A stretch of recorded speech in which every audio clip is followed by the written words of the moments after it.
Good morning student, তোমাদের আজকে তোমাদের এমডিসি সাবজেক্টের পরীক্ষা হচ্ছে। আগামীকাল তোমাদের রয়েছে এসসিসি পরীক্ষাগুলো রয়েছে।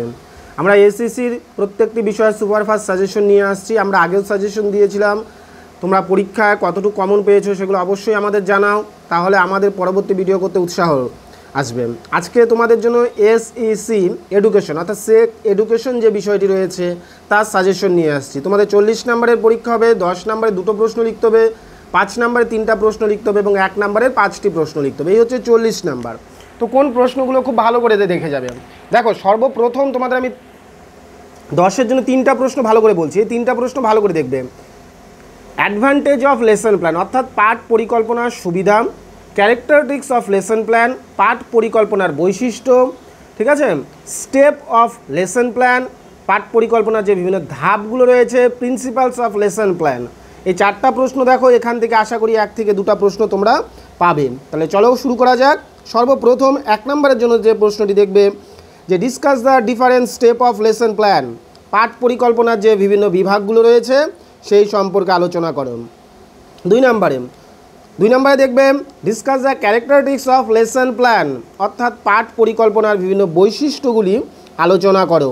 3 নম্বর যে প্রশ্নটি দেখবে তোমরা সেটি হচ্ছে যে discuss the different step of lesson plan পাঠ পরিকল্পনা গঠনের যে বিভিন্ন পর্যায়গুলো রয়েছে সেই পর্যায়গুলো সম্বন্ধে আলোচনা করো।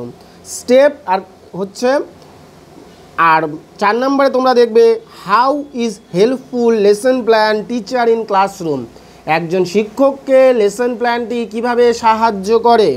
5 নম্বরে তোমরা যে প্রশ্ন দেখবে discuss the Edgar Dale teaching model Edgar ডেলারের যে টিচিং মডেল রয়েছে সেই টিচিং মডেল সম্বন্ধে আলোচনা তোমাদের করতে হবে। ভালো করে এই প্রশ্নটাও তোমাদের দেখতে হবে।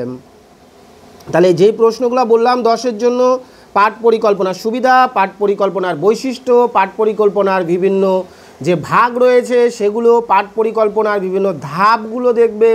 এডগার ডেলার দেখবে একজন শিক্ষককে পাঠ পরিকল্পনা কীভাবে সাহায্য করে। এই 6টা প্রশ্ন তোমরা 10-এর জন্য দেখে যাও। 5-এর জন্য কি দেখবে concept of the lesson plan lesson plan বলতে কি বুঝি। Scope of lesson plan lesson প্ল্যানের পরিধি আলোচনা করো, ভালো করে দেখবে। ব্লুমের টেক্সোনম ব্লুমের যে পাঠ পরিকল্পনার বৈশিষ্ট্য রয়েছে সেই প্রশ্নটা ভালো করে দেখবে। 4 নম্বরে তোমরা দেখবে ইম্পর্টেন্ট অফ লেসন প্ল্যান পাঠ পরিকল্পনার গুরুত্ব আলোচনা করো, ভালো করে দেখবে। Discuss the step of lesson plan পাঠ পরিকল্পনার বিভিন্ন ধাপগুলি আলোচনা করো।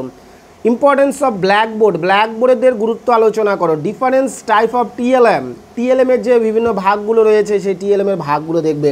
অ্যান্ড অডিও ভিজুয়াল অ্যাডস অর্থাৎ অডিও ভিজুয়াল যে বিষয়গুলো রয়েছে টিচিং লার্নিংয়ের ক্ষেত্রে এই প্রশ্নগুলো আমরা দেখব 5-এর জন্য। তাহলে 5-এর জন্য আমি বলে দিলাম, 10-এর জন্য তোমাদের বললাম ভালো করে ভিডিওটা বারবার করে শোনো। আশা করি তোমাদের এখান থেকে 40 নম্বরের প্রশ্নই কমন পড়বে। এমসিকিউ তোমাদেরও অভ্যাস করতে হবে, এমসিকিউ তেমনভাবে কমন হয় না। আমাদের এমসিকিউর যদি তোমাদের কারো প্রয়োজন হয় বলবে, আমরা পরবর্তী ভিডিও নিয়ে আসব এবং আমাদের চ্যানেলে অলরেডি এমসিকিউর উপর ভিডিও করা রয়েছে। সবাইকে ধন্যবাদ, সবাই চ্যানেলের সঙ্গে যুক্ত থাকো।